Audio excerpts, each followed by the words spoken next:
মা বিনে কেউ নিঃস্বার্থে ভালোবাসে না। যার মা নাই সে বুঝে মা হারা ব্যথা কত। আমি তাগিরি বাবা হারাইছি, আমি জানি বাবা হারা ব্যথা কত। ফুট ফুট করতে করতে কোমরে ব্যথা কইরা ভালাইছে। আরে ফুতের ফিউচার ভাবতে ভাবতে নিজের খাওয়ানোর কথা পাবে নাই, নিজের ঘুমের কথা পাবে নাই, নিজের কাপড়ের কথা পাবে নাই। একটু 10টা টাকা থাকলে আমার ফুলার জন্য ভালো হবে, চিকিৎসাটা পর্যন্ত করে নাই। বুড়া বয়সে কম্বলটা লইয়া দাঁড়াইতে পারে না। আর তুমি সন্তান যখন ওই বাপটার খবর নাও না, বাপটাকে করলাম কি, কার লাগা কি করলাম।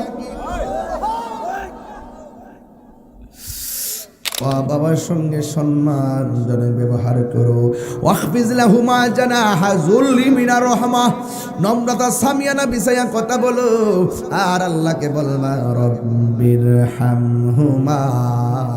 কামা রব্বায়ানি সগীরা। আল্লাহরে বলবা, ও আল্লাহ আমার মা বাবার উপরে তুমি রহম করো, যেমন করে আমার মা বাবা ছোটবেলায় আমার মায়া করছে। শীতের দিন মায়ের ডান পাশে পেশাব করলাম, মা দক্ষিণী বাম পাশে নিয়ে গেল। বাম পাশে পেশাব করলাম, মা দক্ষিণী বুকের উপরে নিয়ে আসলো। এরপরে মা দক্ষিণী আমাকে কোলে নিয়ে মাটিতে বসলো। সারা রাত মা না ঘুমায়া কাটায় দিছে, কিন্তু মা দুঃখিনী সন্তানকে কষ্ট দেই নাই। এই জন্য আমার আল্লাহ বলেন ওয়াহনান আলা ওয়াহনিন, এই পৃথিবীর মধ্যে সব চাইতে বেশি কষ্ট করে মা। ওই মা যার দুঃখিনী সংসারে নাই, বাড়িতে দরজা খুললে মার কথা মনে হবে। ওই বাপ যার ঘরের মধ্যে নাই, দরজাটা খুললে বাবার কথা মনে হবে। আমি গুনাহগার, আমার বাবারে হারাইছি, আমি জানি বাবা হারানোর ব্যথা কত। যে মা হারাইছে, মা হারা ব্যথা কত সে জানে। এই পৃথিবীর সবাই নিঃস্বার্থে, এই দুনিয়ার সবাই স্বার্থে দোয়া করে, স্বার্থ নিয়ে ভালোবাসে। আর যে লোকটা তোমার জন্য একমাত্র নিঃস্বার্থে ভালোবাসে, তোমার মা এবং বাবা। জোরে জোরে কি আল্লাহু আকবার বলা যাবে না? নিঃস্বার্থে ভালোবাসে শুধু আমার মা, ববে যার তুলনা নাই। সেই মা তোমার চলে গেলে গো, আল্লাহু আকবার রে। সেই মা তোমার চলে গেলে সার হইব কান্দন। এই জগতে কেউ হবে না মায়েরই মতো, এই জগতে কেউ হবে না মায়েরই মতো। মা তোরা পন কইর যতন, মা তোরা পন কইর যতন, মা অমূল্য এই জগতে কেউ হবে না মায়েরই মতো। ওই আবু হুরায়রা রাদিয়াল্লাহু তাআলা আনহু নবীর কাছে আয়েশা দুইটা চোখের পানি ফলায়া ফলায়া কান্দে। আমার নবী বলে, আবু হুরায়রা চোখের পানি ফেলে কান্দো কেন? ওই মুহূর্তে আমার আবু হুরায়রা ডাক দিয়ে কই, ইয়া রাসূলুল্লাহ, আমার মা আমাকে মারছে, এই জন্য আমি চোখের পানি ফেলাইয়া কাঁদতেছি। আমার নবী বলে, আবু হুরায়রা মনে হইতেছে তোমার মায়ের বিরুদ্ধে বিচার দিতেছ। তোমার মায়ের বিরুদ্ধে বিচার দিলে আমি নবী হাতে নিব না। কারণ মা বাপ যদি খ্রিস্টান হয়, পেটের মধ্যে রাখা অবস্থায় যেই কষ্ট করছে, এই খাতিরে ওই মায়ের সঙ্গে ভালো ব্যবহার করা লাগবে। মারলে আমি বিচার করবো না। কথা কন ঠিক না বেটি? এবার আবু হুরায়রা বলে, ইয়া রাসূলুল্লাহ, নবী গো, আমি বিচার দিতে আসি নাই, আমি শুধু আসছি আমার মায়ের জন্য একটু দোয়া করতেন। আল্লাহ নিয়ে আমার মাটারে হেদায়েত করে। এই কথা বলার পরে আবু হুরায়রার কথা শুনে আমার নবী দুইটা হাত বাড়াইছে। আবু হুরায়রা রাদিয়াল্লাহু তাআলা একটা দৌড় দিছে। অন্যান্য সাহাবীরা কয়, ও আবু হুরায়রা, নবী দোয়া করতেছে, আমিন না কইয়া দৌড় দিলা কেন? আবু হুরায়রা কয়, আমি দৌড় দিছি কেন জানোনি? আমি দেখতাম চাই নবীর দোয়াটা আগে কবুল হয় নাকি আমি আগে বাড়িতে যাই। এই কথা বইলা বাড়ির দিকে দৌড় মারছে। যেই মা প্রতিদিন লাঠি নিয়ে বসে থাকতো আবু হুরায়রা মারার জন্য। কেন নবীর দরবারে গেল? ওই দিন যাইয়া দেখে ঘরের মধ্যে দরজাতে বন্ধ আর ভিতরে গোসলের আওয়াজ শোনা যায়। আবু হুরায়রা কয় মা ভিতর থেকে কয় বাবারে আমি আসতেছি। আবু হুরায়রা বলে যখন আমার মা বলছে বাবারে আসতেছি, আমি বুঝা ফেলাইছি আমি বাড়িতে আসার আগেই আমার নবীর দোয়া কবুল হইয়া গেছে। আল্লাহু আকবার বলে, আমার নবীর মতো আল্লাহু আকবার, ইয়া রাসূলুল্লাহ জিন্দাবাদ। আল্লাহু আকবার কোন কেন? এরপর দরজা খুললো, আবু হুরায়রার মা ডাক দিয়ে কয় বাবারে এতদিন তোরে মারার জন্য বসে থাকতাম, ভিতরে একটা পিপাসা ছিল তোরে মারার জন্য। আজকে আমার মনটা যে কেমন কেমন হইয়া গেছে। আমি গোসল কইরা সুন্দর কাপড় পরছি, তাড়াতাড়ি নবীর বাড়ি লইয়া যা, আমি কালিমা পইরা মুসলমান হইয়া যাব। রাব্বিল আলামিন আপনাদের আমাদের সকলকে আজকের এই মাহফিলে আসার সুযোগ দিয়েছেন, শুকরিয়াতান পড়ুন আলহামদুলিল্লাহ। লাখ কোটি দরুদ ও সালাম ওই নবীজি নূরানি কদম মোবারকে, যিনি হায়াতুন নবী, নূর নবী, গায়েবের খবর দেনেওয়ালা হুজুরপুর নূর সাল্লাল্লাহু আলাইহি ওয়াসাল্লাম,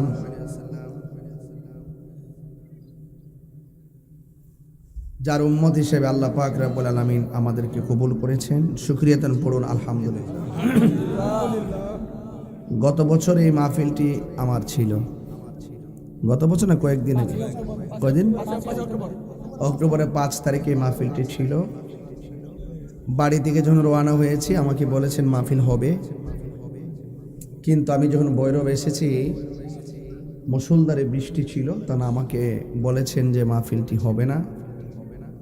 আমি ভৈরব থেকে বাড়িতে ফিরে চলে গেছি। এরপর আবার তারা আমাকে দাওয়াত করার জন্য খুব অনুরোধ করছেন। অনুরোধ করার পরে দেখলাম যে আমার একটা সুযোগ আছে, সেটা হলো আজকের 15 ডিসেম্বর আমার বাদ মাগরিব একটি মাহফিল ছিল। বাদ মাগরিব মাহফিলটি ছিল আমার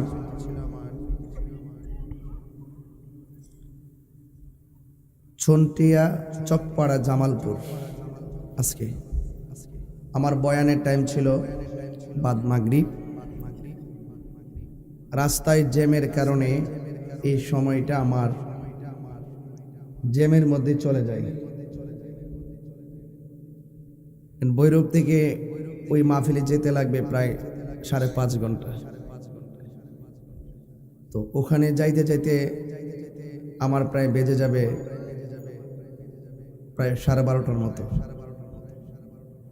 এই দিক দিয়ে আবার তাদেরকে সময় দিয়ে রাখছি 12টার সময়, ঠিক না? এই মাহফিল সময় দিয়েছি 12টা, আর ওই মাহফিল সময় দিয়েছি বাদ মাগরিব। বাদ মাগরিব থেকে এসা পর্যন্ত ওয়াজ করলে 7টা, 7:30 মাইক চাললে এখানে এসে পৌঁছতে পারবো 12টা, ঠিক না? এখন দুঃখজনক হইল সত্য যে আমার জ্যামের কারণে ওই মাহফিলের শিডিউলটা নষ্ট হয়ে গেছে। তাদেরকে আবার ফোন দিলাম যে ঠিক আছে তোমরা মাহফিলটা আরো একটু পিছায় নাও, 12:30 জায়গাতে 2টা 2:30 নাও। আমি ওই মাহফিলটা এশারের পরে বা 9টার সময় হলো ওই মাহফিলটা করে আসি। ওরা বললো যে হুজুর এমনিতে একবার মাহফিল ক্যান্সেল হয়েছে, তাহলে আমাদের পাবলিক ধরে রাখতে পারবো না। তাইলে আমি বলছি ঠিক আছে ওই মাহফিলটা যদি করতে হয় তোমরা আমাকে 12টার সময় দাও, 9টার সময় দাও। ওই কমিটির লোক আলাপ করলাম যে ভাই আমার তো মাগরিবের পরে মাইক ধরা দরকার, তাইলে একটা কাজ করেন আপনার মাহফিলটা কখন গেলে পারবেন, রাত্রে যতটা সময় আসেন আমরা পারবো। আমি বলছি যে ঠিক আছে আপনারা যদি ধরে রাখতে পারেন রাত্র যতটাই বাজুক আমি ইনশাল্লাহ যাব। পরে এখন এখানে মাইক ধরার কথা 12টা, এদেরকে আনছি 9টা। এটা ওই মাহফিলের ভালোর জন্য আনছি কিনা, কথা ভালোর জন্য আনছি কিনা? কিন্তু একটু আগে নিউজ পাইলাম আর কি, হয়তো মাহফিল কমিটিরা হয়তো আমার যে জ্যামের কারণে যে রাস্তায় সমস্যা হয়েছে এটা মনে হয় তুইল্লা ধরছিল আর কি, যে হুজুর ইনশাল্লাহ আসবে, তবে একটু পরে আসবে, আপনার ধৈর্যের সাথে অপেক্ষা করেন। তখন ওই শ্রোতারা যারা আছেন তারা স্টিজ মিস্টিজ বাংসুর টাংসুর করছে। এটা কি হইল? আপনাদের এই মাহফিলটা কত 5ই অক্টোবর হওয়ার কথা ছিল। আমি বাড়ি থেকে ভৈরব চলে আসছি, মাহফিলে আসবো। এখন বৃষ্টির কারণে মাহফিলটা হয় নাই। আমি কি এটা মাইনা নিছি না? কথা কন না কেন? গত 4 দিন আগে আমার মাহফিল ছিল কুমিল্লা, নারায়ণগঞ্জের দিকে।